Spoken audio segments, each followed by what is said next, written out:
இன்றைய முரளி 5/10/2025 அவேக்த பாப்தாதா மதுவனம் 3/3/2007 அன்று சொன்ன மகா வாக்கியம். தலைப்பு இந்த ஞானத்தின் சிவப்பு நிறத்தையும் இறை சகவாசத்தின் நற்குணங்கள் மற்றும் சக்திகளின் நிறத்தையும் பிரயோகிப்பதே உண்மையான ஹோலியை கொண்டாடுவதே ஆகும். ஹோலிக்கு பாபா வந்துட்டார். இந்த ஞானத்தின் சிவப்பு நிறத்தையும் ஹோலியில் நிற கரங்கள் இல்லையா, கலர்கள் அடிப்பாங்க இல்லையா. ரெண்டாவது இறை சகவாசத்தின் நற்குணங்கள், அதுவும் கலர் மற்றும் சக்திகளின் நிறத்தையும் பிரயோகிப்பதே உண்மையான ஹோலியை கொண்டாடுவதே ஆகும். இன்றைக்கி பாபா நம்மளை எப்படி பார்க்குறார்? இன்று பாப்தாதா தனது அதிர்ஷ்டமிக்க புனிதமிக்க குழந்தைகளுடன் ஹோலியை கொண்டாட வந்துள்ளார். உலக மக்கள் இந்த விழாவை கொண்டாடுகிறார்கள். ஆனால் குழந்தைகளான அதை கொண்டாடுவது மட்டுமல்ல, கொண்டாடுவதென்றால் என்ன அர்த்தம்? அவ்வாறு ஆகுதல் என்று அர்த்தம். எனவே நீங்கள் புனிதமானவர்கள், அதாவது தூய ஆத்மாக்கள் ஆகியுள்ளீர்கள். நீங்கள் எல்லோரும் என்ன வகையான ஆத்மாக்கள்? நீங்கள் புனிதமானவர்கள், அதாவது மகத்தான தூய ஆத்மாக்கள். உலக மக்கள் பௌதிக நிறங்களால் தமது சரீரங்களை நிறமூட்டுகின்றார்கள். ஹோலி அன்னைக்கு பார்த்துருப்பீங்க. ஆனால் ஆத்மாக்களா நீங்கள் என்ன நிறத்தால் நிறமூட்டப்பட்டுள்ளீர்கள்? எல்லாவற்றிலும் சிறந்த நிறம் என்ன? எந்த நிறம் அழியாதது? ஆத்மாக்களான உங்களை இறை சகவாசம் என்ற நிறத்தால் நிறம் ஊட்டி உள்ளீர்கள் என்பது உங்களுக்கு தெரியும். அதன் மூலம் ஆத்மாக்களாக நீங்கள் தூய்மை என்னும் நிறத்தால் நிறம் ஊட்டப்பட்டுள்ளீர்கள். இறை சகவாசம் என்ற இந்த நிறம் மிகவும் மகத்தானதும் இலகுவானதும் ஆகும். இப்பொழுதும் இறுதியில் மக்கள் இறை சகவாசத்திற்கு முக்கியத்துவம் கொடுக்கின்றார்கள். அவர்கள் சர்க்கத்திற்கு, சத்தியமான சகவாசத்திற்கு முக்கியத்துவம் கொடுக்கிறார்கள். சத்சங்கம் என்றால் என்ன அர்த்தம்? இறை சகவாசத்தில் இருப்பது, எல்லாவற்றிலும் மிக இலகுவானது என்பதே அதன் அர்த்தம். அவரின் சகவாசத்தில் இருப்பது, அதிமேலான ஒரு சகவாசத்தில் இருப்பது கஷ்டமா? எப்படி இறைவன் அதிமேலானவரோ, குழந்தைகளால் நீங்களும் இந்த சகவாசத்தில் நிறத்தால் நிறமூட்டப்பட்டு அதிமேலானவர்களாகவும் தூய மகாத்மாக்களாகவும் பூஜைக்கு தகுதி வாய்ந்த ஆத்மாக்களாகவும் ஆகுகின்றீர்கள். நீங்கள் இந்த அழியாத சகவாசத்தின் நிறத்தை விரும்புகின்றீர்கள் தானே? இல்லை ஓடியில் எல்லாரும் கலர் அடிக்கிறாங்களா? ஐயோன்னு ஓடுறீங்களா? அந்த மாதிரி இதுவும் ஓடுறீங்களா? இது அடிக்கிற வரைக்கும் சந்தோஷம்தான் இல்லையா? நீங்கள் இந்த அழியாத சகவாசத்தின் நிறத்தை விரும்புகின்றீர்கள் தானே? உலக மக்கள் அதிகளவு முயற்சி செய்கிறார்கள். இறை சகவாசம் மட்டுமல்ல, அவர்களை நினைவை கொண்டிருப்பதற்கும் அதிகளவு முயற்சி செய்கிறார்கள். எவ்வாறாயினும் ஆத்மாக்களான உங்களுக்கு தந்தையை தெரியும், அவங்களுக்கு தெரியாது. அத்துடன் நீங்கள் என்ன பண்ணுறீங்க? பாபா தெரிஞ்சு எனது பாபா என உங்களின் இதயபூர்வமாக கூறியுள்ளீர்கள். தந்தையும் எனது குழந்தைகளே என கூறினார். நீங்கள் நிறமூட்டப்பட்டுள்ளீர்கள். தந்தை எந்த நிறத்தால் உங்களை நிறமூட்டுகிறார்? அவர் உங்களை சிவப்பு நிறத்தால் நிறமூட்டினார்.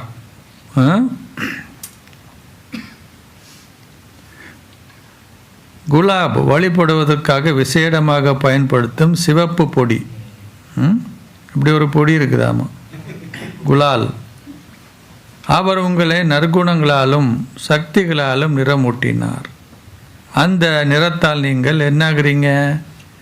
தேவி தேவியர்கள் ஆகினீர்கள்.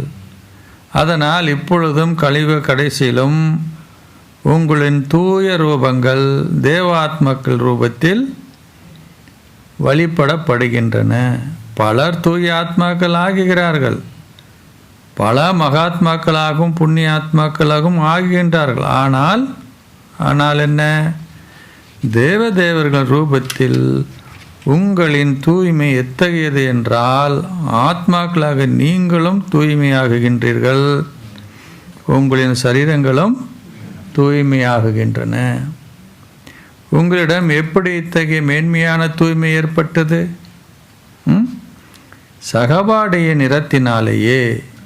இறைவன் எங்கே என குழந்தைகளான உங்களிடம் யாராவது கேட்கும் பொழுது நீங்கள் எல்லோரும் போதையுடன் பேசுகின்றீர்கள். என்ன பேசுகின்றீர்கள்? ஆம், அவர் பரந்தாமத்தில் இருக்கிறார். ஆனால் இப்பொழுது சங்கமிகத்தில் இறைவன் உங்களுடன் எங்கே இருக்கின்றார்? நீங்கள் என்ன பதில் சொல்வீர்கள்? இப்பொழுது இறைவன் தூய ஆத்மாக்களான எங்களின் இதய சிம்மாசனத்தை மட்டுமே விரும்புகிறார். அது அப்படிதானே? தந்தை உங்கள் இதயத்தில் இருக்கிறார், நீங்களும் தந்தையின் இதயத்தில் இருக்கின்றீர்கள். அவரின் இதயத்தில் இருப்பவர்கள் உங்களின் கையை உயர்த்துங்கள். நீங்கள் இருக்கின்றீர்களா? அச்சா, மிகவும் நல்லது. நீங்கள் ஒன்றிணைந்து இருப்பதனால் உங்களின் இதயத்தை தவிர வேறு எந்த இடத்தையும் கடவுள் விரும்பவில்லை என நீங்கள் போதையுடன் சொல்கின்றீர்கள். நீங்கள் ஒன்றிணைந்திருக்கின்றீர்கள் தானே? சில குழந்தைகள் தாம் ஒன்றிணைந்து இருப்பதாக கூறுகிறார்கள். ஆனால் அவர்கள் எப்பொழுதும் தந்தையின் சகவாசத்தின் நன்மையை பெற்றுக்கொள்வதில்லை. நீங்கள் அவரை உங்களின் சகபாடி ஆக்கியுள்ளீர்கள், அது உறுதியாக உள்ளது. எனது பாபா என நீங்கள் கூறினீர்கள். அதனால் நீங்கள் அவரை உங்களின் சகபாடி ஆக்கி உள்ளீர்கள். ஆனால் அதற்கும் ஒவ்வொரு கணமும் அவரின் சகவாசத்தை அனுபவம் செய்வதற்கும் இடையில் வேறுபாடு உள்ளது. இதிலேயே நீங்கள் வரிசைக்கிரமமாக நன்மை பெறுவதை பாப்தாதா பார்க்கின்றார். எப்பொழுது அவர் நன்மையை அவருடைய சகவாசத்தை வைக்கிறதில்லை, அவர்கிட்ட அவருடைய நன்மையை எடுக்கிறதில்லை. அதற்கான காரணம் என்னவென்பதை நீங்கள் எல்லோரும் மிக நன்றாக அறிவீர்கள். பாப்தாதா உங்களுக்கு முன்னரும் கூறியுள்ளார். என்ன கூறியுள்ளார்? பழைய சம்ஸ்காரங்களின் வடிவில் ராவணின் பழைய சொத்து ஏதாவது இன்னமும் உங்கள் இதயத்தில் எஞ்சியிருந்தால் என்ன பண்ணணும்? ராவனுக்கு சொந்தமான அந்த விடயங்கள் உங்களுடையவை அல்ல, அவை வேறொருக்கு சொந்தமானவை. உங்களுக்கு சொந்தமான எதையும் நீங்கள் ஒருபொழுதும் உங்களுடன் வைத்திருக்க மாட்டீர்கள். உங்களுக்கு சொந்தமான எதையும் நீங்கள் ஒருபொழுதும் உங்களுடன் வைத்திருக்க மாட்டீர்கள். நீங்கள் அதை கொடுத்து விடுவீர்கள்.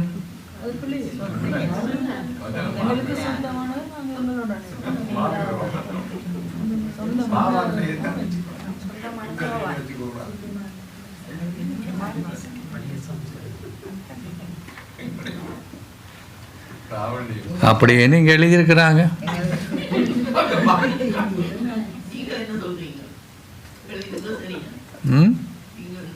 பாபா எழுதியிருக்கிறாருன்னா சரியா தானே இருக்கும்.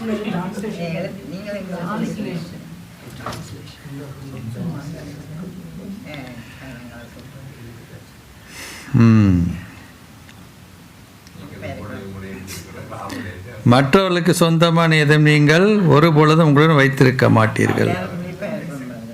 நீங்கள் அதை கொடுத்து விடுவீர்கள். எவ்வாறாயினும் பாப்தாதா பார்த்திருக்கின்றார். அத்துடன் குழந்தைகள் தமது இதயபூர்வமான உரையாடலின் போது கூறுவதையும் கேட்டிருக்கின்றார். என்ன உரையாடலில் கூறுனீங்க? ஏதாவது ஞாபகம் இருக்கா? உரையாடினா தானே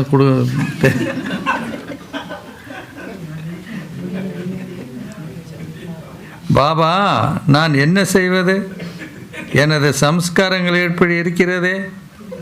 எனது சம்ஸ்காரங்கள் என சொல்லும் வகையில் அவை உங்களின் சம்ஸ்காரங்களா?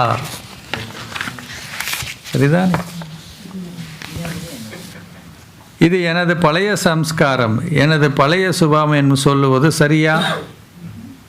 ஏன் இல்லை?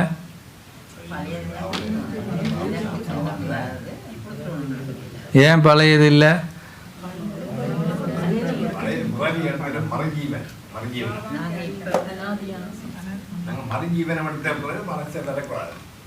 இது சரியா? அப்படி சொல்வது சரி என்று நினைப்பவர்கள் உங்களின் கையை உயர்த்துங்கள். இல்லையா? நம்ம கிட்ட இருக்கிறது பழைய சம்ஸ்காரம் தானே.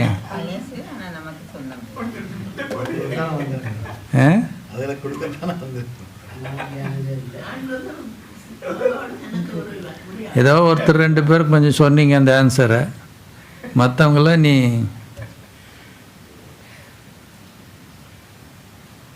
சரி பழைய சம்ஸ்காரம் தான் பாபா, அதை விடணும்னு சொல்கிறோம். கை தூக்குங்க,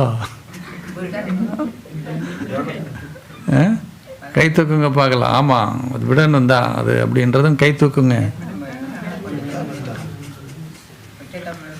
டோட்டலாக எல்லாம் ஃபெயில் ஆகிட்டிங்க போங்க. அது என்றைக்கு முந்தா நேற்று கிளாஸ்லேயே என்றைக்கே கூட அந்த கிளாஸை பற்றி நான் எந்த கிளாஸில் சொன்னேன்? மேபி இப்போ ஃப்ரைடே முரளி ரிவிஷனில் நான் சொன்னேன் இல்லையா? முதல்ல பழைய சன்ஸ்காரம்னு சொல்கிறதே தப்பு. பழைய சன்ஸ்காரம் எது? பாதி அனாதி ஸ்வரூபம் உங்களது பழசா, துவாபர யுகத்தில் வந்தது பழசா? அப்போ நீங்கள் எப்படி கை தூக்குங்களா? சொல்கிறதே தப்பு இல்லை. புரியுதா புரியலையா? இது ஃப்ரைடே கிளாஸில் நான் இதே மாதிரி வரும்போது நான் ரிப்பீட் பண்ணேன். நான் அதில் சொல்கிறதே தப்பு. என்னுடைய பழைய சன்ஸ்காரம்னு சொல்கிறோம்னா பாபா கேட்குற எது உன்னுடைய பழைய சன்ஸ்காரம்? ஆரம்பத்தில் இருந்து அதுதானே பழசுன்னு சொல்லலாம். அப்போ ஆரம்பத்தில் என்ன இருந்தது? அப்போ என்னுடைய பழைய சன்ஸ்காரன்ற சொல்கிறதே தப்பாச்சே. அதுதான் கேள்வி கேட்குறாரு, சொல்கிறது சரியா? நானும் அதை கேட்டவங்கள. சரி பழைய சன்ஸ்காரம் தான், அதை விடணும்னு நினைக்கிறவங்க கை தூக்குங்க. தூக்குறீங்க.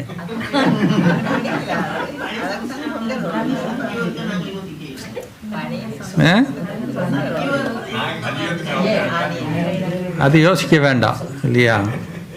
இப்போ இருக்கிறத யோசிங்க. இங்கே பாபா சொல்ல அதை யோசிங்கன்னா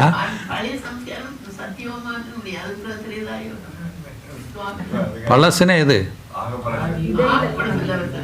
ஓ ஆக பழசுன்னு வேற சொல்லுங்க.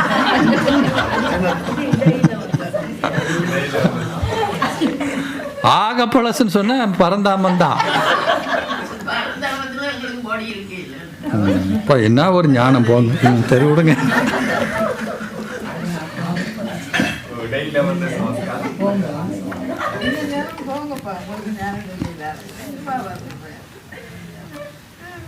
சரி சார், பாபா சொல்கிற அது சரியா?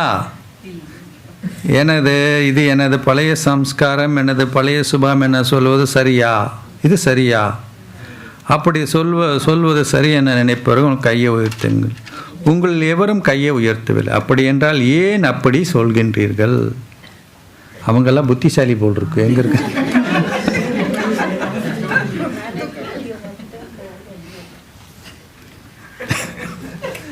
நீங்கள் அதை தவறுதலாக சொல்கின்றீர்களா?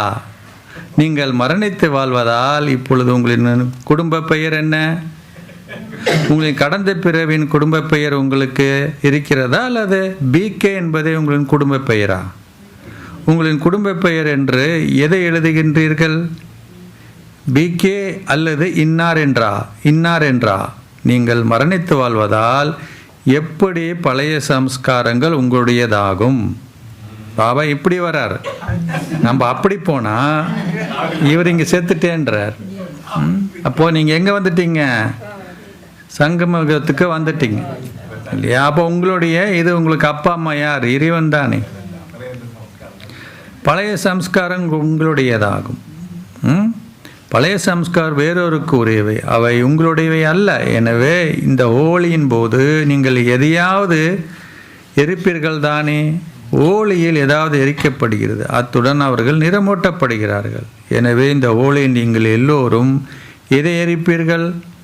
எனது சம்ஸ்காரங்கள். பிராமண வாழ்க்கையின் அகராதியில் இருந்து இதை நீக்குங்கள்.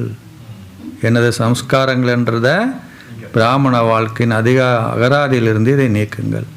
வாழ்க்கையும் ஒரு அகராதி தான் இல்லையா? இந்த வார்த்தையில் கேள்விப்பட்டிருக்கீங்களா? ஏதாவது பேசுனா அவன் அகராதி பிடிச்சவையா?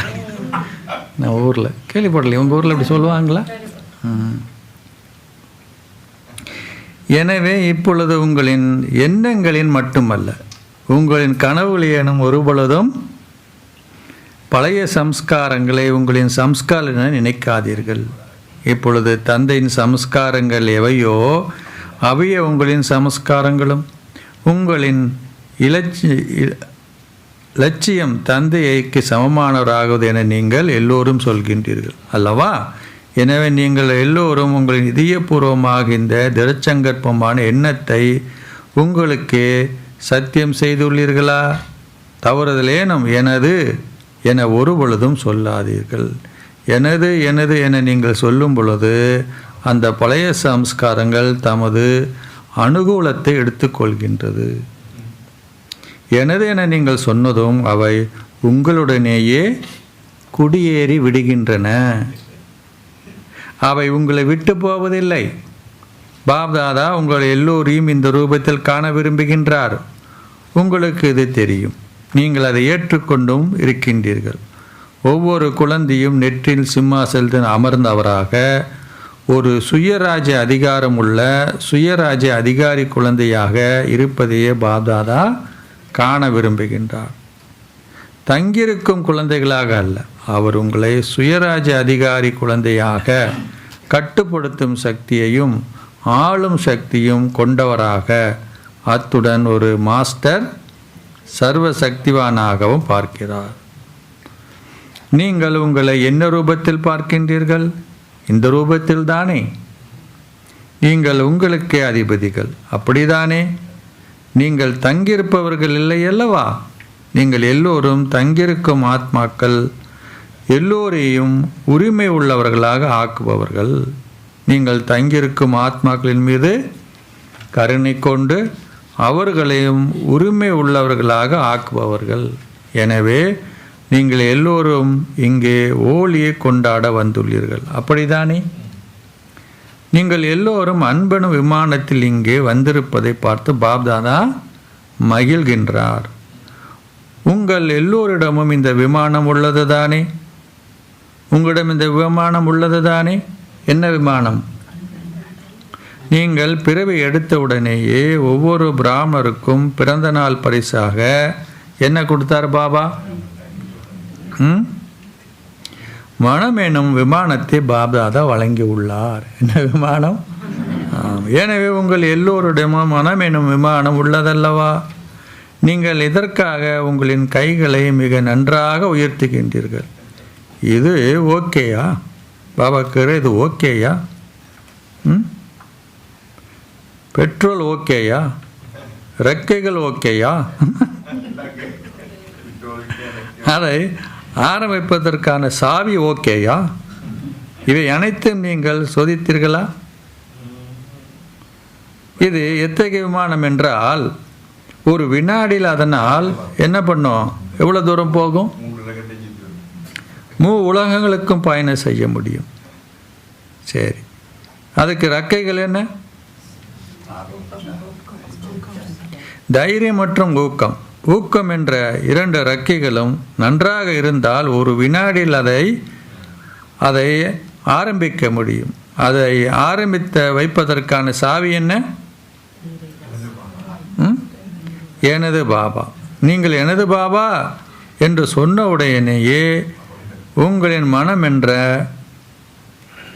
எங்கு அடைய வேண்டும் என நீங்கள் விரும்புகின்றீர்களோ அங்கு சென்று அடைந்துவிடும்.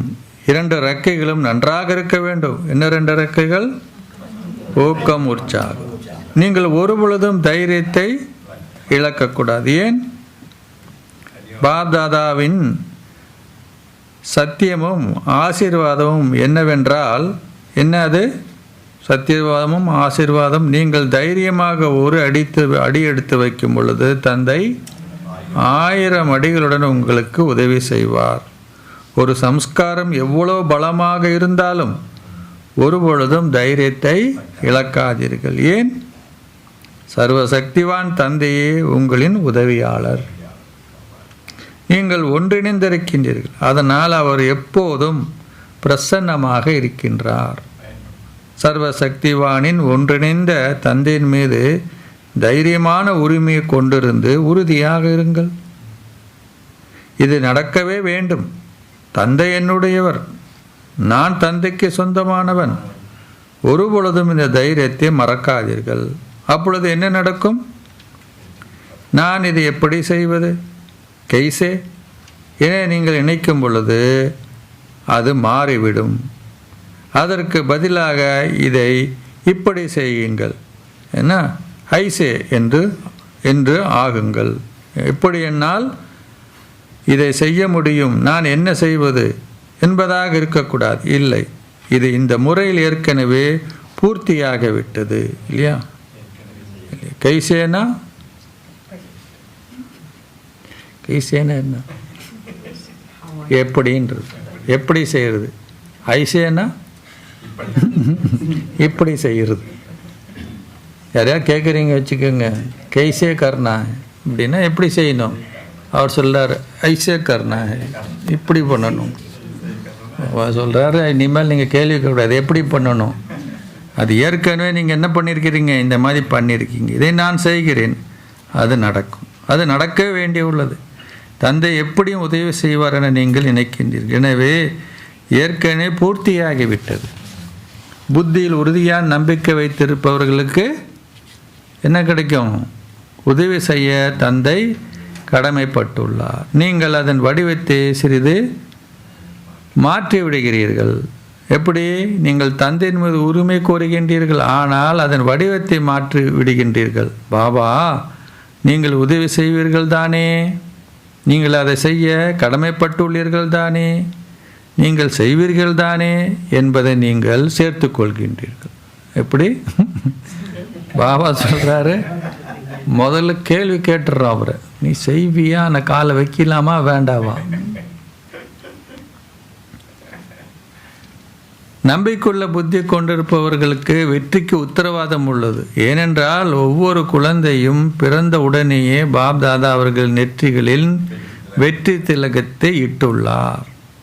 உங்களின் தீவிர முயற்சிக்கு திடச்சங்கற்பத்தை சாவியாக்குங்கள். நீங்கள் மிக நல்ல திட்டங்களை செய்துள்ளீர்கள். பாப்தாதா இதயபூர்வமான உரையாடுகளை கேட்கும் பொழுது அவற்றில் உங்களுக்கு அதிக அளவு தைரியம் காணப்படுகிறது. அத்துடன் நீங்கள் சக்தி வாய்ந்த திட்டங்களையும் செய்கின்றீர்கள். ஆனால் அந்த திட்டங்கள் நடைமுறை ஆகும் பொழுது நீங்கள் அதை ஒரு தெளிந்த புத்தியுடன் செய்வதில்லை. அதில் நீங்கள் சிறிது இருக்க வேண்டும் என்பதை போடுகின்றீர்கள். அது நடக்க வேண்டும். உங்களின் நம்பிக்கை வைத்திருப்ப உங்கள் எண்ணங்கள் இவையல்ல. ஏனென்றால் நீங்கள் அவற்றுடன் வீணான எண்ணங்களை கலந்து விடுகின்றீர்கள். என்ன நினைக்கணும்? இது ஏற்கனவே நடந்த விஷயந்தான், இதில் ஒன்றுமே கிடையாது, பாபா இருக்கிறார், அது நடக்கும் அப்படின்னு இல்லாமல் இது நடந்துடணும், நடக்கலைன்னா இல்லையா பாபா நீங்கள் வந்துடுவீங்க தானே அப்படின்னாலே என்ன ஆகி போச்சுங்க.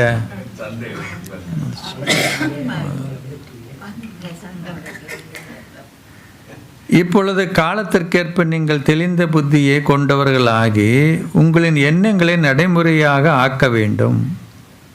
சிறிதளவேனும் பலவீனமான எண்ணங்கள் வெளிப்பட அனுமதிக்காதீர்கள். இந்த விழிப்புணர்வை கொண்டிருங்கள். எந்த விழிப்புணர்வை? நாங்கள் இதை முதல் தடவை செய்யவில்லை, நாங்கள் இதை பல தடவைகள் செய்திருக்கிறோம், இப்பொழுது அதை மீண்டும் செய்கிறோம், அவ்வளவுதான். ஒவ்வொரு கல்பத்தில் நீங்கள் எத்தனை தடவைகள் வெற்றி நிறைந்தவர்கள் ஆகியுள்ளீர்கள் என்பதை நினைவு செய்யுங்கள். நீங்கள் பல தடவைகள் வெற்றி நிறைந்தவர்கள் ஆகியுள்ளீர்கள். பல கல்பங்களாக வெற்றி உங்களின் பிறப்புரிமையாகும். இந்த உரிமையுடன் நம்பிக்கையுள்ள புத்தி கொண்டவர்களாகி திடச்சங்கல்பம் என்ற சாவியை பயன்படுத்துங்கள். பிராமண ஆத்மாக்கள் உங்களுக்கு இல்லாமல் வெற்றி எங்கே செல்ல முடியும்? பிராமண ஆத்மாக்களான உங்களுக்கு வெற்றி பிறப்புரிமையாகும். அது உங்களின் கழுத்து மாலையாக உள்ளது. இந்த போதை உங்களுக்கு இருக்கின்றதல்லவா? இந்த போதை உங்களுக்கு இருக்கிறதா? அது நடக்குமா அல்லது இல்லையா என நீங்கள் நினைப்பதில்லை அல்லவா? அது ஏற்கனவே பூர்த்தியாகிவிட்டது. உங்களின் புத்திகளில் இந்தளவு நம்பிக்கையுடன் ஒவ்வொரு பணியும் செய்யுங்கள். வெற்றிக்கு உத்தரவாதம் உள்ளது. நீங்கள் இத்தகைய நம்பிக்கையுடைய புத்தியை கொண்ட ஆத்மாக்கள் ஆவீர்கள். நீங்கள் அத்தகையவர்கள். நான் வெற்றி பெறுவனா இல்லையா என நினைக்காதீர்கள். நீங்கள் வெற்றி பெறுபவர்கள். இந்த போதையை மட்டும் கொண்டிருங்கள். நீங்கள் அப்படி இருந்தீர்கள், அப்படி இருக்கின்றீர்கள், அப்படி இருப்பீர்கள். எனவே நீங்கள் இத்தகைய புனிதமான ஆத்மாக்கள். அப்படித்தானே? நீங்கள் அதிபுனிதமானவர்கள். எனவே பாப்தாதாவின் ஞானத்தில் குலால் சிவப்பு நிறம் உடன் நீங்கள் ஹோலி கொண்டாடுகிறீர்கள். வேறு எது நீங்கள் விளையாடுவீர்கள்? உங்களின் பெரும்பாலருக்கு மிக நல்ல ஊக்கம் உற்சாகம் இருப்பதை பாப்தாதா பார்க்கிறார். நாங்கள் இதை செய்வோம், நாங்கள் அதை செய்வோம், இது நடக்கும். பாப்தாதாவும் மிக மகிழ்ச்சி அடைகிறார். ஆனால் இந்த ஊக்கம் உற்சாகம் சதா வெளிப்பட்டிருக்க வேண்டும். மதுபனுக்கு போனால் மாத்திரம் எல்லாம் நிறைய உறுதிமொழி. அது கீழே அப்ரோடுக்கு வர்றதுக்குள்ள பாபா சொல்கிறார், சோடா பாட்டில் மாதிரி போயிருது. எவ்வாறு ஆயினும் அது சில வேளைகளில் அமிழ்ந்திருக்கும், அது சில வேளைகளில் வெளிப்பட்டிருக்கும். அது அமிழ்ந்திருக்கக்கூடாது, அது வெளிப்பட்டே இருக்க வேண்டும். ஏனென்றால் சங்கமம் முழுவதும் உங்களுக்கு ஒரு பண்டிகையே ஆகும். அவர்கள் சில வேளைகள் மட்டுமே ஒரு பண்டிகையை கொண்டாடுகிறார்கள். ஏனென்றால் அவர்கள் அதிக அளவு நேரத்திற்கு பதட்டத்துடனே இருக்கிறார்கள். அதனால் பண்டிகை வரும் பொழுது தம்மால் ஆடி பாடி உண்டு மகிழலாம் என அவர்கள் நினைக்கின்றார்கள். அது தங்களை மாற்றும் என்று நினைக்கிறார்கள். எவ்வாறாயினும் நீங்களோ ஒவ்வொரு வினாடியும் ஆடி பாடுகின்றீர்கள். நீங்கள் சதா உங்களின் மனதில் தொடர்ந்தும் சந்தோஷத்தின் நடனம் ஆடுகின்றீர்கள் தானே, அல்லது இல்லையா? நீங்கள் நடனம் ஆடுகின்றீர்களா? உங்களுக்கு சந்தோஷத்தின் நடனம் ஆடுவது எப்படி என தெரியுமா? நடனம் எப்படி ஆடுவது என உங்களுக்கு தெரியும். எப்படி நடனம் ஆடுவது என தெரிந்து கொண்டவர்கள் உங்கள் கையை உயர்த்துங்கள்.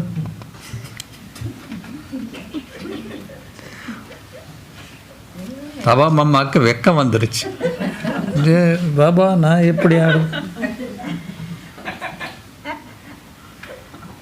ஆட தெரியாதம்மா.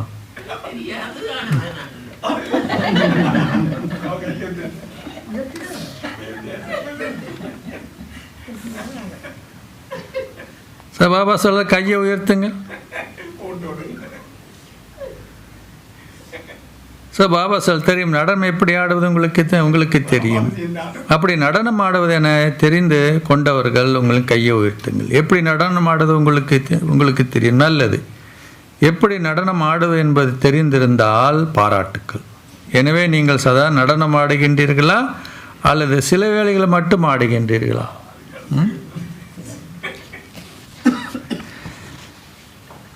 அதனால் பாபா சொல்கிறார்,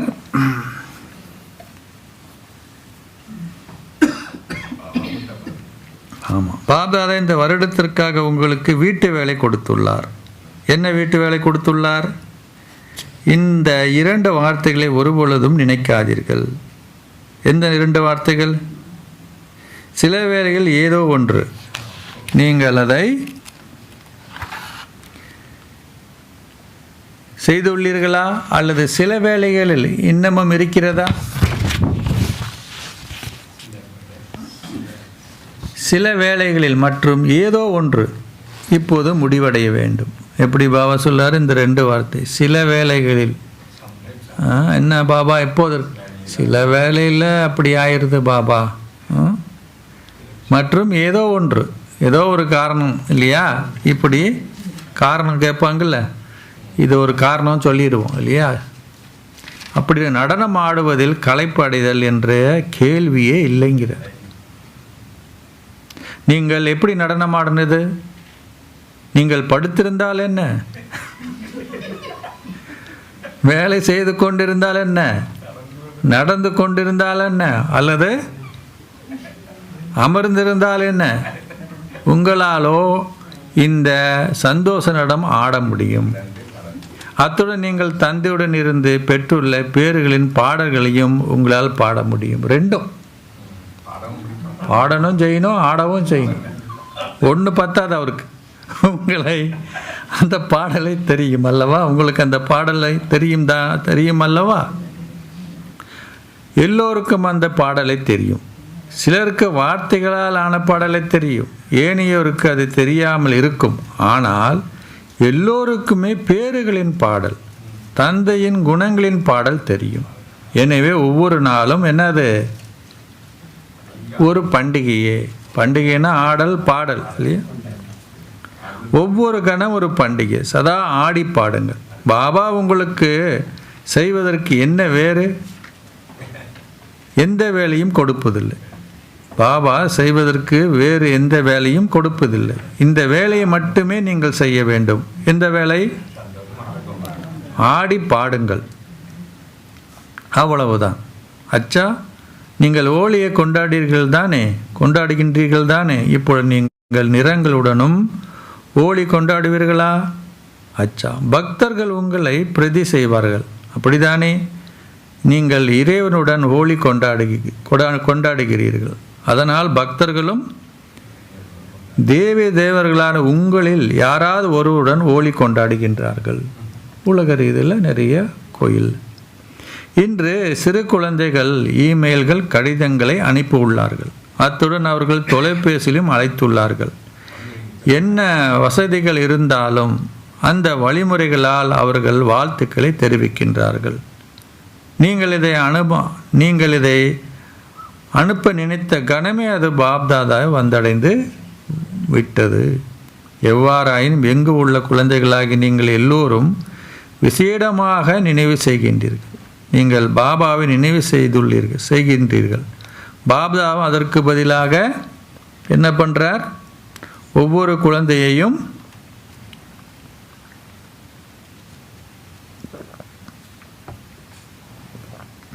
ஒவ்வொரு குழந்தைக்கும் பல மில்லியன் மடங்கு ஆசீர்வாதங்களையும் தனது இதயபூர்வமான அன்பையும் நினைவுகளையும் ஒவ்வொருவருக்கும் தனிப்பட்ட முறையில் அவரின் பெயருக்கும் சிறப்பியல்பும் ஏற்ப வழங்குகின்றார்.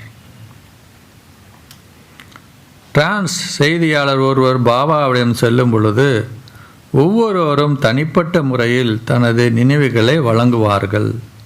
டிரான்ஸ் செய்தியாளரின் மூலமாக நினைவை அனுப்பாதவர்கள் நினைவும் பாப்தாதாவை வந்தடைகின்றன. இதுவே இறை அன்பின் சிறப்பியல்பாகும். இந்த ஒவ்வொரு நாட்களும் மிகவும் அழகானவை. நீங்கள் கிராமங்களிலோ அல்லது பெரிய நகரங்களிலோ இருந்தாலும் கிராமங்களில் இருப்பவர்கள் நினைவும் அவர்களிடம் வசதிகள் இல்லாத பொழுதும் தந்தையை வந்தடைகின்றன. இமெயிலோ இல்லை வேறு ஏதாவது அவங்க அனுப்ப முடியும். ஏனென்றால் தந்தையிடம் பல ஆன்மீக வசதிகள் உள்ளன. அவர் ரொம்ப அட்வான்ஸ். அச்சா, இன்றைய உலகில் மருத்துவர்கள் எல்லோரையும் மருந்து எடுப்பதை நிறுத்திவிட்டு அதற்கு பதிலாக தேக அபியாசம் செய்ய சொல்கிறார்கள். பாப்தாதான் கூறுகிறார் என்னன்னா,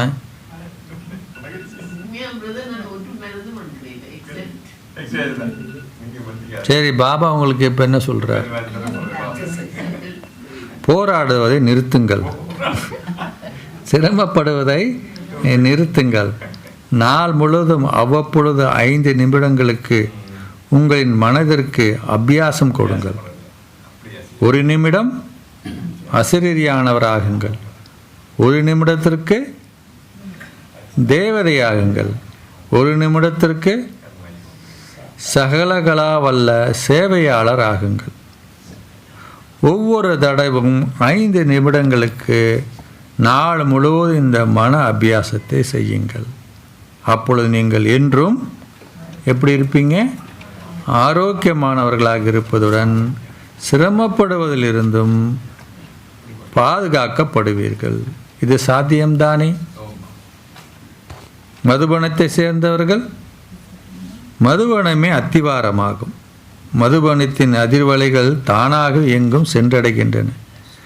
மதுபனத்தில் ஏதாவது நடக்கும் பொழுது அது அடுத்த நாளே பாரதம் முழுவதிலும் உள்ள வெவ்வேறு இடங்களை சென்றடைகின்றது.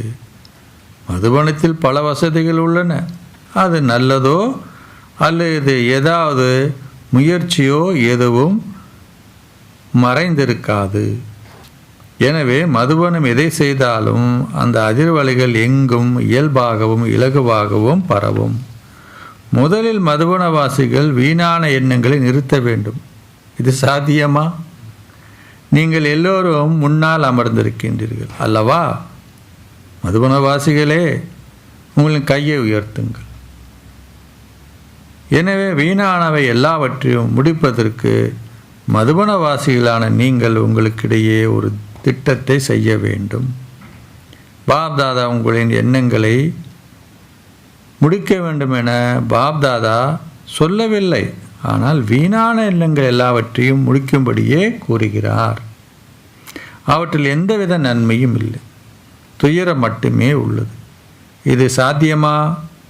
மதுபனவாசிகளா நீங்கள் உங்களுக்கிடையே ஒரு மீட்டிங்கை செய்து இதை செய்வோம் என உணர்பவர்கள் உங்களின் கையை உயர்த்துங்கள்.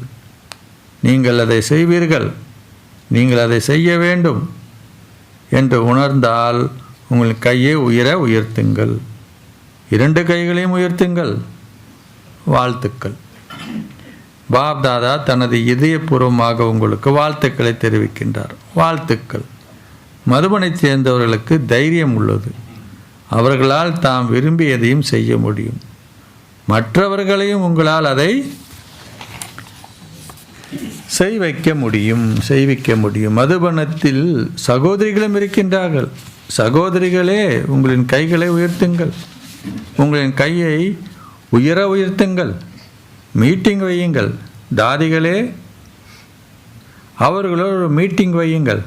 பாருங்கள், அவர்கள் எல்லோரும் தமது கையை உயர்த்துகிறார்கள். இப்பொழுது கைகளின் கௌரவத்தை பேணுங்கள். அச்சா, தந்தை பிரம்மா இறுதி ஆசீர்வாதத்தை வழங்கினார். என்ன ஆசீர்வாதம்? அசரீரி, விகாரமற்றவர், அகங்காரமற்றவர். தந்தை பிரம்மாவின் இந்த கடைசி ஆசீர்வாதம் குழந்தைகளான உங்களுக்கு மிகப்பெரிய பரிசாக இருந்தது. எனவே ஒரு வினாடியில் தந்தை பிரம்மாவின் பரிசை உங்களின் மனதால் ஏற்றுக்கொள்ள முடியுமா? நீங்கள் தந்தையிடமிருந்து பெற்ற பரிசை உங்களின் நடைமுறை வாழ்க்கையில் சதா கொண்டு வருங்கள் என்ற திடசங்கற்பமான எண்ணத்தை உங்களால் கொண்டிருக்க முடியுமா? ஏனென்றால் ஆதி தேவரிடமிருந்த பெற்ற பரிசு சிறியதொரு விடயம் அல்ல. பிரம்மாவை முப்பாட்டனராவார். அவரிடமிருந்து பெற்ற பரிசு சிறியதொரு விடயம் அல்ல. எனவே உங்களின் சொந்த முயற்சிக்கேற்ப இன்றைய நாள் என்ன நாள்? ஹோலி என்றால் ஏற்கனவே நடந்தவை. ஹோலி அப்படின்னா பாஸ்ட். ஓகை அப்படின்றது. ஓகை அப்படின்னா ஓகைன்னா அது நடந்து முடிந்து விட்டது என்று எண்ணத்தை கொண்டு வருங்கள். ஆனால் இப்பொழுதிலிருந்தே நீங்கள் இந்த பரிசை சதா வெளிப்படச் செய்து சேவைக்கான பிரதிபலனை தந்தை பிரம்மாவுக்கு வழங்குவீர்கள். பாருங்கள், தந்தை பிரம்மா கடைசி நாள் வரை, கடைசி கணம் வரை சேவை செய்தார். இதுவே சேவை செய்வதிலும் குழந்தைகளுக்காகவும் தந்தை பிரம்மாவின் அன்பின் அடையாளமாகும். எனவே தந்தை பிரம்மாவுக்கு பிரதிபலனை கொடுப்பது என்றால் என்ன அர்த்தம்? உங்களுக்கு கொடுத்த பரிசை மீண்டும் மீண்டும் மீட்டல் செய்து அதை உங்களின் நடைமுறை வாழ்க்கையில் கடைபிடித்தல் என்ற அர்த்தம். எனவே தந்தை பிரம்மாவின் மீதுள்ள அன்பிற்கான பிரதிபலன் நீங்கள் எல்லோரும் உங்களின் இதயங்களில் இந்த திடச்சங்கற்பமான எண்ணத்தை கொண்டிருக்க வேண்டும். இதுவே தந்தை பிரம்மாவிலிருந்து அன்பெனும் பரிசுக்கான பிரதிபலனை கொடுப்பதாகும். அச்சா, எப்படி முடிக்கிறார் பாபா? எங்கும் உள்ள மிகுந்த அதிர்ஷ்டசாலி மற்றும் அதி புனிதமான குழந்தைகள் எல்லோருக்கும் திடச்சங்கற்பமான எண்ணங்களின் சாவியை நடைமுறை வடிவத்தில் எப்பொழுதும் போடுகின்ற தைரியசாலி குழந்தைகளுக்கும் வெவ்வேறு வகையான சேவை செய்வதில் சதா தமது மனங்களை மும்முரமாக வைத்திருப்பவர்களுக்கும் ஒவ்வொரு அடியிலும் பல மில்லியன் வருமானத்தை சம்பாதிக்கும் குழந்தைகளுக்கும் தமது உற்சாகத்தை ஒவ்வொரு நாளும் பேணுவதுடன் ஒவ்வொரு நாளையும் ஒரு பண்டிகையாக கொண்டாடுபவர்களுக்கும் சதா சந்தோஷ பாக்கியத்தை கொண்டிருக்கும் குழந்தைகளுக்கும் பாப்தாதாவின் அன்பு நினைவும் நமஸ்தேயும். ஆசீர்வாதம். நீங்கள் சதா ஆத்ம உணர்வுடையவராகி அன்பை அனுபவம் செய்வதன் மூலம் அன்பிலே திளைத்திருக்கும் ஸ்திதியை கொண்டிருப்பதன் மூலமும் எல்லாவற்றையும் மறப்பீர்களாக. எப்படி? நீங்கள் சதா ஆத்ம உணர்வுடையாகி அன்பை அனுபவம் செய்வதன் மூலம் ஆத்ம உணர்வு இருந்தால் என்ன பண்ண முடியும்? அன்பை அனுபவம் செய்ய முடியும்.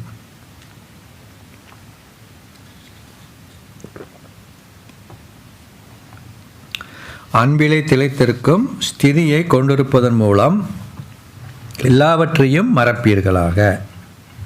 விளக்கம் பாபான்னு சொல்றார்.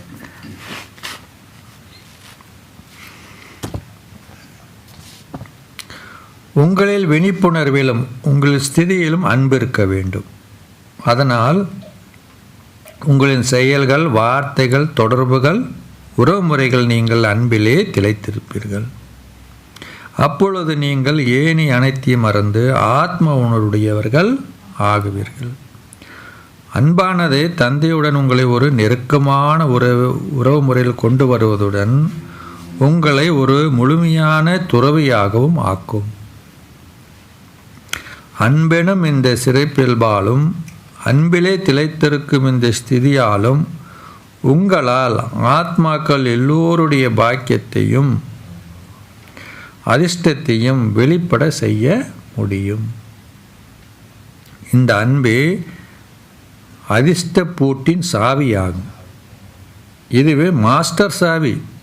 இந்த சாவியால் உங்களால் எந்த ஒரு அபாக்கியசாலி ஆத்மாவையும் பாக்கியசாலியாக ஆக்க முடியும்.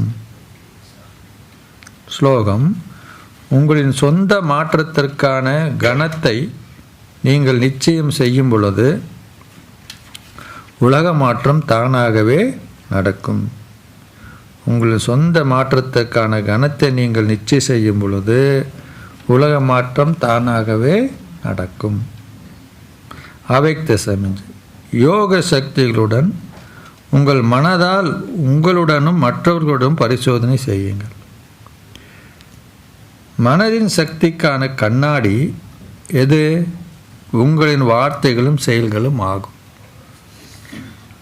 இது இந்த ஞானம் இல்லாத ஆத்மாக்களோ அல்லது இந்த ஞானத்தை கொண்டுள்ள ஆத்மாக்களோ யாராக இருந்தாலும் அவர்கள் யாராவது ஒருவருடன் ஓர் உறவுமுறையில் அல்லது தொடர்பில் வரும்பொழுது உங்களின் வார்த்தைகளும் செயல்களும் நல்லாசைகளாலும் தூய உணர்வுகளாலும் நிறைந்திருக்க வேண்டும். பிகே நான் பிகே யாராக இருந்தாலும் சரி. தூய சக்தி வாய்ந்த மனங்களை கொண்டவர்கள் இயல்பாகவே தூய சக்தி வாய்ந்த வார்த்தைகளையும் செயல்களையும் கொண்டிருப்பார்கள். அகத்தின் அழகு பேச்சல்லது. உங்களிடம் சக்தி வாய்ந்த மனம் இருக்கும் பொழுது உங்களின் நினைவின் சக்தியானது மேன்மையாகவும் சக்தி வாய்ந்ததாகவும் இருக்கும். நீங்கள் ஒரு இலகு யோகி ஆகுவீர்கள்.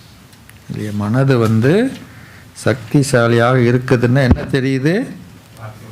உங்களுடைய பேச்சு மற்றும் செயல்களை உங்களுக்கு தெரிஞ்சிடும் இல்லையா? செயல்களிலே தெரியும்.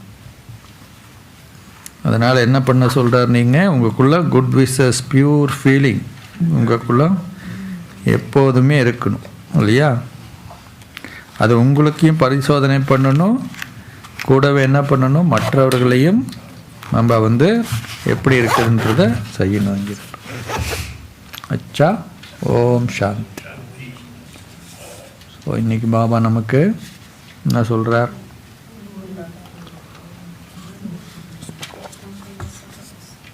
பாபா ஹோலி வரப்போகுது இல்லையா? அதனால் பாபா சொல்கிறாரு ஹோலியை பற்றி முழுமையாக இன்றைக்கி சொல்கிறார். பாபா சொல்கிறார் பழைய சம்ஸ்காரம்னு சொல்கிறதே தவறுன்றார் இல்லையா? பாபா சொல்கிறார் எப்போ புது ஜென்மம் எடுத்துட்டியோ, இன்னொரு வகையில் பார்த்திங்கன்னா நம்ம ஏற்கனவே சொன்ன மாதிரி ஆதி அனாதி சொரூபம் அதுதான். பாபா 21 ஜென்மத்துக்கு அடிக்கடி சொல்கிறார், உங்களுக்கு என்ன பண்ணுறேன், உங்களுக்கு 21 பிரிவுகளுக்கு ஆஸ்தியை கொடுக்குறேன்றார் இல்லையா? அப்போ 21 பிரிவுன்றது எப்படி? அப்போ முதல்ல ஆரம்பமே சங்கமிகம் தானே. சங்கமிகத்தில் தானே அந்த சன்ஸ்காரம் தானே அங்கே போகுது இல்லையா?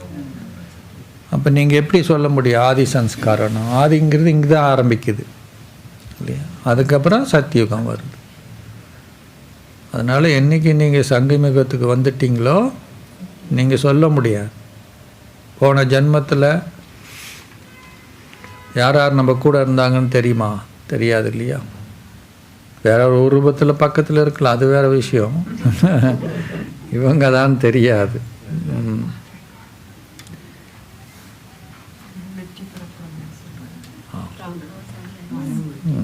ஆனால் நீங்கள் என்ன பண்ணுறீங்க? இது நடக்கணும், நடந்துடணும், இதை செஞ்சிடணும் அப்படின்னு நினைக்கிறீங்க. பாபா என்ன சொல்கிறாரு? அது எவரே கல்பம் வெற்றி அடைஞ்சதான், ஒவ்வொரு முறையும் அது வெற்றி தான், அதில் எந்த வகையான டவுட்டும் இருக்கக்கூடாது. அங்கே உங்களுக்கு என்ன வந்துடுது? பாபான்னு சொல்கிறீங்க ஆனால் இல்லைன்றார். ஆனால் பாபா சொல்கிற மாதிரி எல்லாத்துலேயும் நம்பிக்கை வச்சால் வெற்றி அடையதா என்ன? இல்லை தானே. அப்போ ஏன் வெற்றி அடைய மாட்டேங்குது? ப்ராக்டிக்கலாக சிந்தனை பண்ணி பார்த்தா பாபா சொல்லாரு வெற்றி என்பது உங்களுடைய பிறப்புரிமைங்கிறார் இல்லையா? ஆனால் வெற்றி இல்லையே. இதையும் பலமுறை உங்களுக்கு கிளாஸ் சொல்லியிருக்கிறேன். வெற்றி என்பது பிறப்புரியும்னா பாபா எதுவுமே ஸ்தூலமான வெற்றியை பற்றி பேசுகிறதே இல்லை. பாபா சொல்லார் எல்லாம் சூக்ஷ்மமான வெற்றி. உன்னுடைய மனநிலை தோற்கடிக்கப்பட்டு விட்டது, நீ கீழே போயிட்ட அப்படின்னு சொன்னால் அது உனக்கு தோல்வி. ஸ்தூலமான வெற்றி தோல்வின்றது வேற.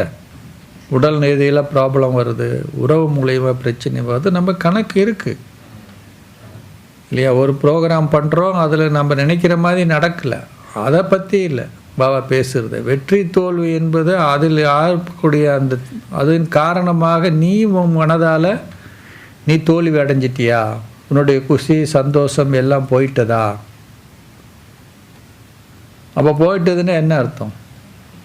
அப்போ பிறப்புரிமைன்னு என்ன? பிறந்த உடனே பிறப்புரிமைன்றார். ஏன்னா முழு ஞானத்தையும் கர்ம கணக்கத்தோடைய சதியும் சக்கரத்தை பற்றியும் கலியுகத்துடைய நிலையை பற்றி எல்லாமே சொல்லியிருக்கார்ல. அவ்வளோலாம் கேட்டு கூட நீ இப்போ குஷியாக இல்லைன்னா எப்போ இருக்கிற நிறைய முறையில் கேட்குறாருல. அப்போ அப்படி ஆகிறோன்னு சொன்னால் அதில் நீங்கள் தோல்வி அடைஞ்சிட்டீங்க இல்லையா? அப்போது இந்த வெற்றி தோல்வி என்பது வெளியில் ஏற்படக்கூடிய நம்ம நினைக்கிற மாதிரி ஒன்று நடக்கலை, அது தோல்வி கிடையாது. அதுக்கு பின்னாடி எத்தனை நன்மைகள் அடங்கியிருக்கலாம் இல்லையா? அப்போ வெற்றி தோல்வி பிறப்புரிமைன்னு இந்த பிறப்புரிமை தான். அதுக்காக தானே பாபா கிட்ட வந்திருக்கிறோம். ஸ்தூலமான வெற்றி தோல்விக்கு வந்திருக்கிற பாபா. நம்ம மனநிலை நிலையானதில்லை. யாராவது ஒன்று சொல்கிறாங்க, அதில் ஃபீல் பண்ணிடுறோம், தேவையில்லாத பழிய போடுறாங்க, அதனால் துவண்டு போயிடுறோம். இருக்கா இல்லையா? ஸோ இதனால தான் நான் ஏன் பாபா இப்படியா இருக்கிறேன்றது தான் ஞானமே அதானே. அந்த ஞானம் என்பது அதுக்காக தானே இங்கே வந்திருக்கிறோம், வேறு எதுக்காக வந்திருக்கிறோம் இல்லையா? அப்போ பாபா சொல்கிறார், அதில் நீ தோல்வி அடைகிறியா வெற்றியில் இருக்கியா இல்லையா? அதோட தோண்டு போயிடுறியா இல்லை எந்திரிச்சு நிற்கிறியா அப்படின்றது. அந்த ஸ்திதியை நீங்கள் உடனே அந்த சூழ்நிலையிலேருந்து டக்குன்னு நீங்கள் நிலைப்பாட்டுக்கு வந்துடுறீங்க அப்படின்னா நீங்கள் வெற்றி அடைஞ்சவர்கள். அதில் தானே புருஷார்த்தம் இருக்குது. நீங்கள் ஆரம்பத்தில் வரும்போது நினச்சி பாருங்கள், ஒரு விஷயத்துக்கு எவ்வளோ ஃபீல் பண்ணியிருப்பீங்க லௌகிக்க ரீதினால். இப்போ இத்தனை வருஷத்தில் அப்படியே ஞானம் கேட்டு இப்போ உங்களுடைய நிலை எப்படி இருக்குது நீங்களே செக் பண்ணலாம். முதல் மாதிரி இல்லை, அதை மாதக்கணக்காக நினச்சிக்கிட்டு கஷ்டப்பட்டுக்கிட்டு இருப்பேன். இப்போ அதெல்லாம் இல்லை, வருது. ஆனாலும் அப்படியே ஒரு 2 நாள் நான் ரெடி ஆகிடுறேன் அப்படின்னா முன்னேற்றம் தானே, வெற்றி அடைஞ்சிடுறேன். கொஞ்சம் டைம் எடுக்குது. ஆனால் அந்த வெற்றின்றது உடனடியாக வெற்றி எப்போ வருது, அதுக்கான முயற்சி தானே பண்ணிக்கிட்டு இருக்கு இப்போ. மற்றபடி ஸ்தூலமாக நம்ம நினைக்கிற மாதிரி வேலை கிடைக்கும், நம்ம நினைக்கிற மாதிரி எல்லாம் நடக்கும் அப்படின்னு பாபாவுக்கு வர லெட்டர் எழுதுறோமே, என் பொண்ணுக்கு கல்யாணம் ஆகணும், என் பையனுக்கு கல்யாணம் ஆகணும், நிறைய லெட்டர் கொடுக்குறாங்க. அவங்க எழுதியிருக்காங்க, படித்து பாருங்கன்னு இந்த மாதிரிலாம் எழுதுகிறாங்க. அவருக்கு ஒரு நல்ல வேலையை கிடைக்கணும், இந்த பொண்ணு கூட சண்டை போடக்கூடாது அப்படின்னு எல்லாம். பாபா அதெல்லாம் பார்ப்பாரா என்ன?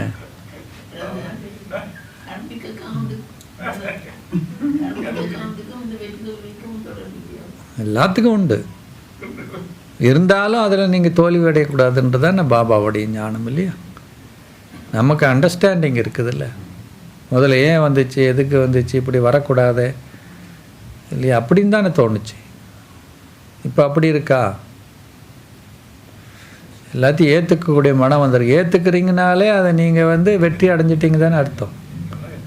ஏற்றுக்க முடியாதுன்னும் பொழுது தானே தோல்வி அடைஞ்சிட்டிங்கன்னு அர்த்தம். வரக்கூடாது கடவுளே அப்படின்றது தானே தோல்வி. அப்படி தானே சாமி கும்பிடும், அப்படி தானே பக்தியில் கும்பிட்டோம். இன்றைக்கி போகிறேன், இன்றைக்கி பிரச்சனையெல்லாம் வந்துடணும் அப்படின்ட்டு. அப்போவே ஒரு பயம்னாலே தோல்வியில் தானே பயம் வருது இல்லையா?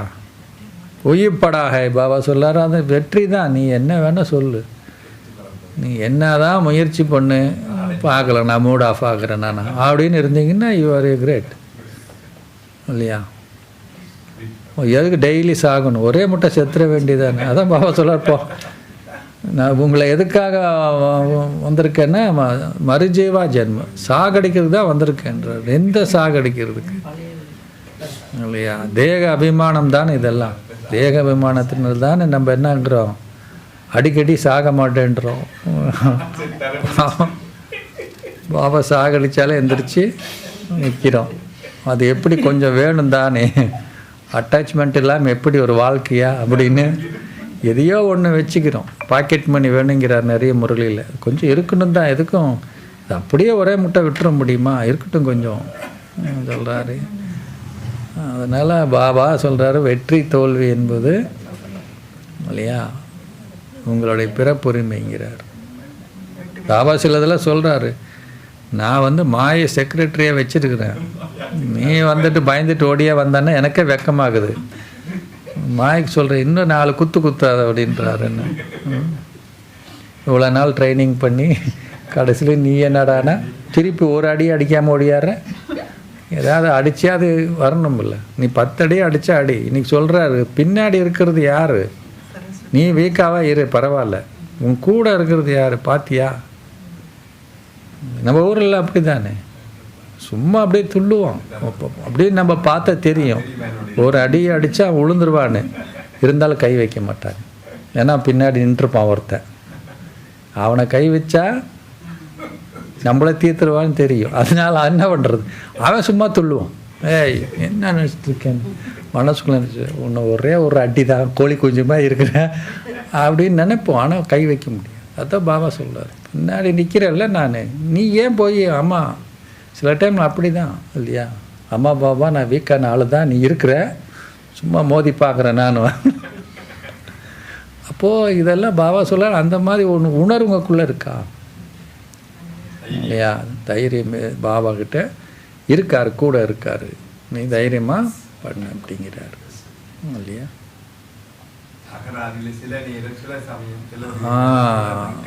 இல்லையா, அதை வந்து எடுத்துடணும் இல்லையா. நம்ம அகராதியிலே இல்லைன்னுவாங்க அப்படின்னா இட் மீன்ஸ் அதை வந்து நம்ம வாழ்க்கையில் அது என்னன்னே தெரியாது இல்லையா. அகராதின்றது இதுதானே, டிக்ஷனரி தானே. அப்போ எது வேணாலும் என்ன பண்ணுவோம், அதில் ரெஃபர் பண்ணுவோம்ல, அதுக்கு என்ன மீனிங் இருக்குது என்ன ஏதுன்னு எடுத்து அறிஞ்சு பார்ப்பாங்க. அப்போது டிக்ஷனரியிலேயே இல்லைன்னு வச்சுக்கோங்க, அப்போ அப்படின்னு ஒன்று இல்லவே இல்லைன்னு அர்த்தம் தானே. அதுதான் பாபா சொல்லார். அப்போ பயம் என்பது என்னுடைய அகராதியிலே இல்லைன்னு என்ன அர்த்தம், அதுதான் பாபா சொல்கிறார். ஒளியை வந்து என்ன பண்ணார், நிறமூட்டப்படுகின்றீர்கள் என்றார்களே. ஆமாம், என்ன பண்ணணும், ஒளினால ஆட்டம் பாட்டம் தான். பாடணும் பாட தெரியுமான்னு கேட்குறாரு. இந்த பாடல் எப்படி, என்ன பாடல் பாடணும்?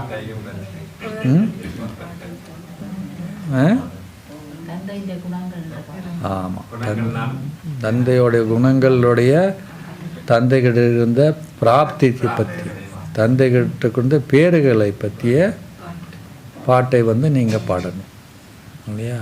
பாபா சொல்ல அதே மாதிரி டான்ஸ் ஆடணும் இல்லையா. அதனால் பெட்டில் படுத்துட்டு நாளை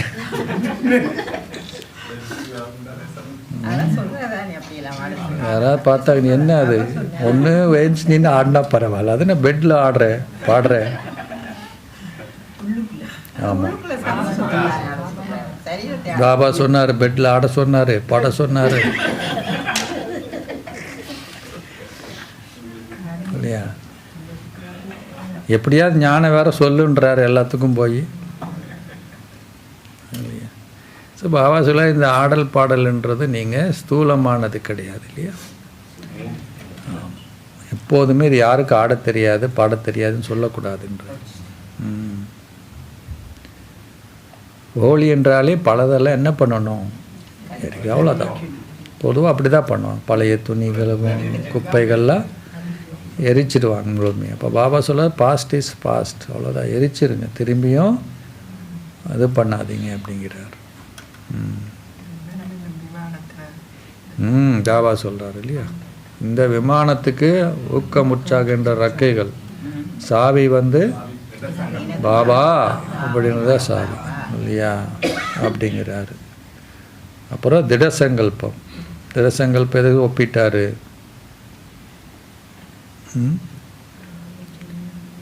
எது என்னையா, திடசங்கல்பம் வைங்கன்றார் இல்லையா. சங்கல்பம் இருக்குது, ஆனால் திடம் இருந்தால் தான் அதில் என்ன பண்ண முடியும், வெற்றி அடைய முடியும். அதனால் உங்களுக்கு முடியுமா முடியாதுன்ற கேள்வியெல்லாம் எடுத்துருங்க இல்லையா. முடியுமா, அது முடிஞ்ச மாதிரி தான், ஒவ்வொரு கல்பத்திலையும் வெற்றி அடைந்தவர்கள் தான் அப்படிங்கிறார். ஆமாம், பாபா சொல்கிறார் முதல்ல நீங்கள் ஒரு அடி எடுத்து வைங்க, உங்களுக்கு என்ன அது 1000 அடிகள் பாபா பண்ணுறார். பக்தியில் என்ன பண்ணோம், கடவுளை நீ ஒரு செய்யி, நான் பார்த்து உனக்கு இல்லையா, உனக்கு ஏதாவது எனக்கு முடிஞ்ச அளவுக்கு என் முடிய கொடுக்குறேன், ஏன்னா அது மறுபடியும் வந்துடும், ஒன்றும் பிரச்சனை இல்லை.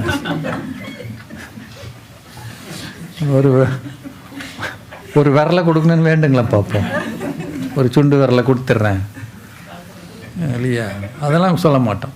பாபா சொல்கிறார் அந்த இதெல்லாம் விட்டுருங்க. இப்போ என்ன பண்ணுங்க, நீ ஒரு அடி எடுத்து வை, நான் செய்கிறேன்னு, நான் 1000 மடங்கு என்ன பண்ணுறேன், ஹெல்ப் பண்ணுறேன் அப்படிங்கிறார் இல்லையா.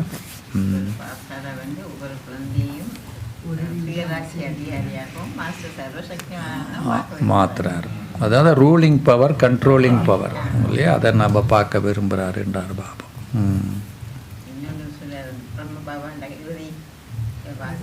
ஆமாம், நிராகாரி நிரகங்காரி நிர்விகாரி ஞாபகம் வச்சுருக்கீங்களா அப்படின்னு கேட்குறாரு. ஆமாம், அதுதான். ஆமாம், எக்ஸசைஸ் சொல்கிறார் இல்லையா.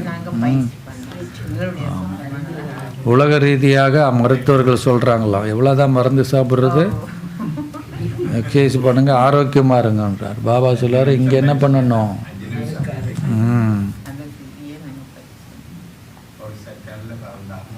ம் சேவையாளர் என்ற அந்த பயிற்சி பண்ணுங்க அப்படிங்கிறார் மனத்துக்கு இல்லையா. ஓகே, ஓம் சாந்தி. நம்ம மலர் அம்மாவுக்கு அவருடைய ஹஸ்பண்ட் உடம்பு சரியில்லையா? சரி, அவங்களுக்காக மெடிடேஷன் பண்ணலாம்.